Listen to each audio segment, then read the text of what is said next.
Hi, it's Paul, and today I'm an old man with a paper clip, a bent paper clip. This particular bent paper clip is to do with my video on one of my paddleboard videos on waterproofing my mic for when I'm using the mic, this mic, on the water on my paddleboard in case I fall in, which is a very likely thing, and trying to waterproof it without spending huge amounts of money on a waterproof mic. Anyway, this is the paper clip, or one of the paper clips that's bent up to get the O-ring on the end of the broken and on the end of the cut off finger of the glove to go over the microphone to waterproof it. Blah blah blah, yawn, boring. Paper clip, bit of metal bent into a form and used normally for holding pieces of paper together, but also used for getting the SIM card out of your iPhone. Other phones are available. For maybe picking the lock on your briefcase. You can use a paper clip for a lot of things. So what? Back in the day when I was employed, I was in after sales. I was in field service and vehicle service and equipment service and stuff like that. I never worked, no, that's not true. I was about to say I never worked in sales. I was head of internal sales for the company I worked for a while. But aside of that, I did training with a sales training company called Krauthammer. And big company, very expensive, but quite good.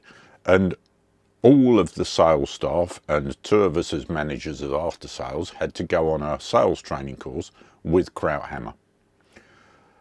And they talk about all sorts of things about how to look at what you're selling. And one of the things I recall was looking through different lenses.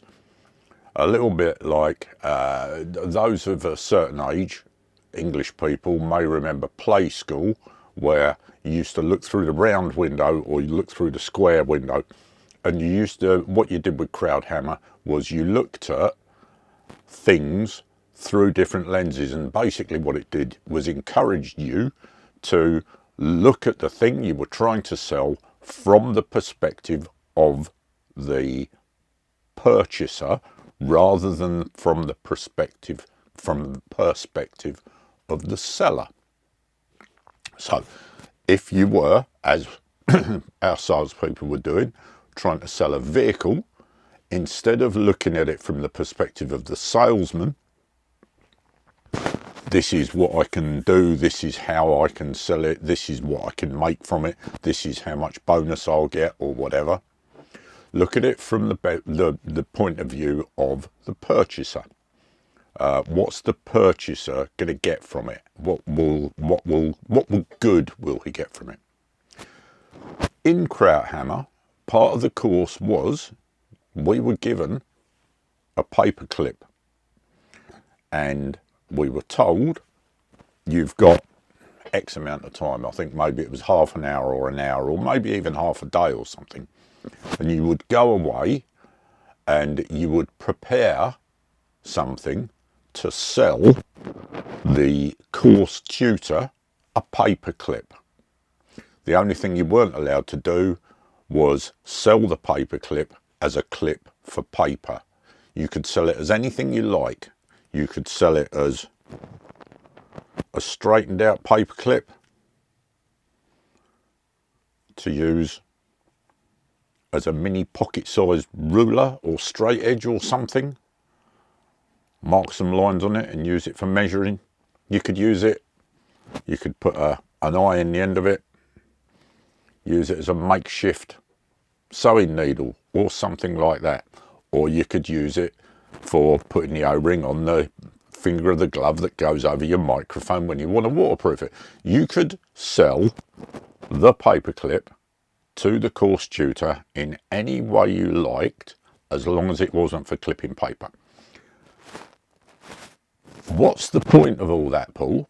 Well, the point is, if you're a YouTube creator that wants to make interesting videos What you've got to do is look at what you're making from the eyes of the consumer, the person that's watching your video.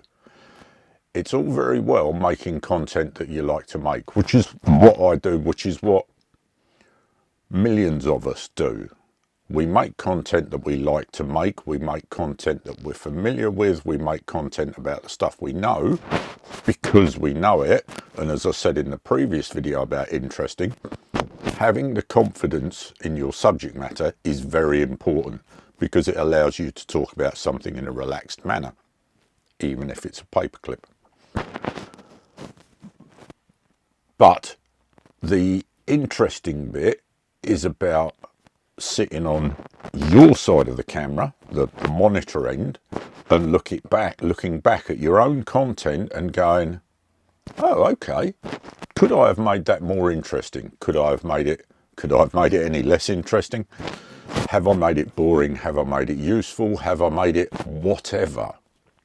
Because the criteria will change depending on what you're creating and how you're creating it and who you're aiming it at.